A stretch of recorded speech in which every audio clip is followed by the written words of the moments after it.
कल यूट्यूब पर मैंने देखा है लोग ये बता रहे हैं कि he is going to the school में दा लगाना बेवकूफी है। काश अगर मुझे मिल जाए तो मैं कहूं कि आप अपना ये और वो दोनों गंवा रहे हो, मतलब इस लोक और उस लोक को, दोनों को। क्योंकि भगवान के पास जब जाओगे तो भगवान कभी टीचर को माफ नहीं करेगा, क्योंकि आपने अपनी लाइफ नहीं तबाह की। आप पे विश्वास करके कि सर हैं हमारे, गुरु हैं हमारे, उस्ताद हैं हमारे, जो लोग आपकी शरण में आए, आपने उनको भी गलत रास्ता बताया। You have led them ashtray, उन्हें गलत रास्ते पर लेकर गए। और इसलिए teacher is never excusable, teacher की गलती कभी माफी लायक नहीं होती है ना। मैं आपको इंटरोगेटिव एडवर्ब बता रहा हूं और मैं समझाना चाहता हूं कि एडवर्ब एक्चुअल में होता क्या है। सबसे पहले एक सेंटेंस में आपके सामने लिख करके एडवर्ब समझाने की कोशिश करता हूं, उसके बाद इंटरोगेटिव एडवर्ब की बारी आती है। अब आप इसमें पहला देखें, शी रन्स फास्ट। देखा आपने एक sentence? Yes sir.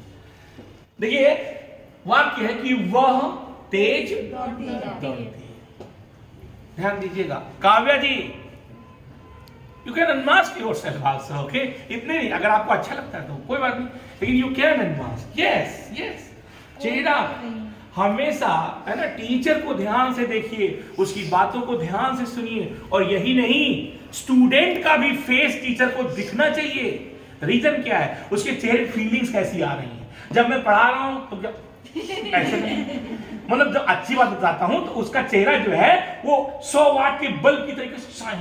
Yes sir, okay, मतलब लगना चाहिए कि उसका चेहरा विटनेस करे। एलिशा की तरीके से नहीं कि मैं 10 दिन तक डांटा है तो इनका चेहरा थोड़ा नॉर्मल है। एक ही बार बदलता ही नहीं है, बदलता ही नहीं है। Yes, there are some people, है ना, whose face है ना never changes. So this witness, ध्यान दीजिए, वह तेज दौड़ती है, इस सेंटेंस है। देखिए एक चीज हम इसमें देखें कि अगर हम फास्ट को हटा दें इसको तो हो जाएगा वो दौड़ती। तो आप बताइए कि इन दोनों में से किस पर प्रभाव पड़ जाएगा? रन पे। रन पर। ये कितना अच्छा इस लड़के ने कैच कर लिया पर। अगर हम फास्ट को हटा दें तो रन पर इफेक्ट पड़ेगा, क्योंकि जो फास्ट है ये रन को क्वालिफाई कर रहा है। क्वालिफाई करने का मतलब गुण या दोष बताना। जैसे वो सच सच बोलती है, वो सच बोलती है नहीं, वो सच सच बोलती है, वो झूठ झूठ बोलती है। देखा, दोनों एडवर्ब है, सच सच भी झूठ झूठ भी।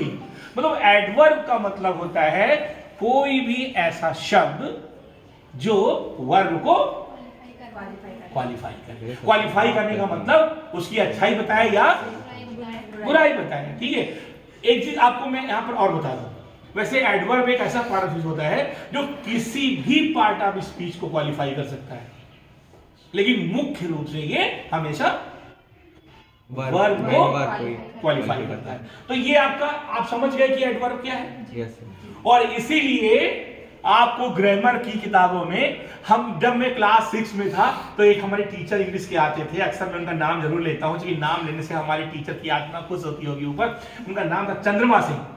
तो बड़े स्टाइल में बोलते थे, an adjective an adverb is a word which qualifies वो, ऐसे बोलते थे, समझे। मुझे अपने सर का चेहरा याद आता है। मतलब वो यही कहना चाहते थे कि an adverb is a word, एक एडवर्ब एक ऐसा शब्द होता है which qualifies, जो अच्छाई या बुराई बताता है, जो क्वालिफाई करता है वर्ब। ओके, अब मैं आपके सामने दूसरा सेंटेंस लिखने जा रहा हूं। ये नेक्स्ट सेंटेंस है WHERE, where do you live? Where do you live? तुम कहां रहते हो? ध्यान दीजिए, तुम कहाँ रहते हो, तुम कहाँ रहते हो, तुम कहाँ रहते हो, तुम कहाँ रहना, रहना कहाँ, कहाँ रहना, रहना कहाँ, कहाँ रहना। ये देखिए रहना कहाँ, कहाँ रहना, रहना कहाँ, कहाँ रहना। ये देखो इन दो का रिश्ता, देखो रिश्ता कितना गजब का रिश्ता है। मतलब कि लिव को वेयर क्वालिफाई करना, यही तो एडवर्ब है, यही तो एडवर्ब है, यही तो। पढ़ लो ग्रामर, दुनिया में कोई नहीं पढ़ा पाएगा। मेरे स्टूडेंट कहते हैं कि जिसको सर पढ़ा दे और जिसको ग्रामर ना आएगी उसको फिर कभी नहीं आएगी, क्योंकि इतना नौटंकी बात टीचर आपको नहीं मिलेगा, इस धरती पे तो नहीं मिलेगा। उसके बाद ऊपर जाना तो फरिश्ते पढ़ाएंगे बढ़िया, मुंसिफे में है ना, मुंसिफे तकदीर जब मिलेंगे तो उनसे आप व्याकरण का फलसफा पूछ लो। तो मैंने आपसे बताया कि चूंकि वेयर जो है वो लिव को, तो ये कहाँ रहते हो, रहने को पूछ रहा है, रहने को इंडिकेट कर रहा है। कहाँ रहते हो, रहते हो कहाँ, रहना कहाँ, कहाँ रहना, ये देख रहे हैं। देखिए बीच में डू यू छूट गए। ऐसे ही एक एग्जांपल और दे रहा हूं, वॉट डू यू डू। देखिए वॉट डू यू, तुम क्या कर रहे हो, हाँ what do you, what do you, तुम क्या कर रहे हो, व्हाट डू यू डू, तुम क्या हाँ, कर रहे हो, तुम क्या कर रहे हो, तुम क्या तुम कर रहे हो क्या, हाँ कर रहे हो क्या, व्हाट तुम कर रहे हो क्या, who which whom whose what, who which whom whose what, it is interrogative adverb pronoun, Pronoun. it is interrogative pronoun and this example is not suitable. For adverb, Yes, whom, who which whom whose what where when when, why why, how how, when and why, देखिए why, why are you so, why do you, देखिए एक ऐसा sentence लिख दिया जो मुझे पसंद है। Why do you weep? तुम क्यों रो रहे हो, नहीं, no, तुम क्यों रोते हो, yes, you are right. Why do you weep? तुम क्यों रोते हो, रोते क्यों, अब देखिए रोते क्यों, क्यों रोते, रिलेशन देखिए, रोते क्यों, है ना, यानी why weep, why weep, देख रहे हैं।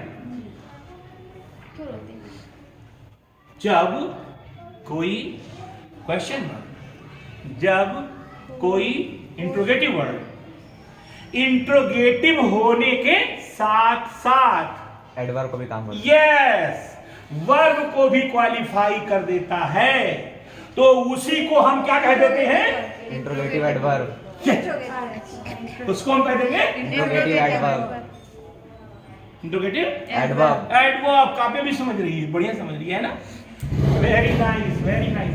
अब आप देखिए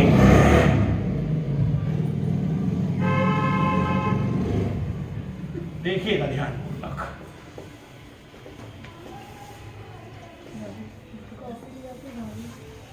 आप देखिएगा ध्यानपूर्वक, देखिएगा।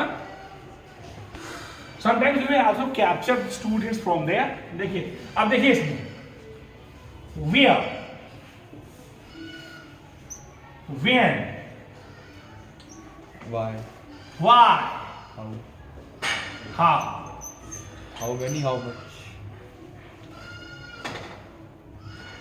only these four words are there in English language which are known as interrogative adverbs. Interrogative adverbs.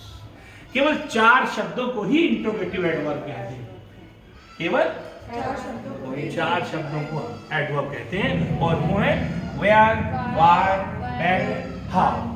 So first of all, Dr. So first of all, write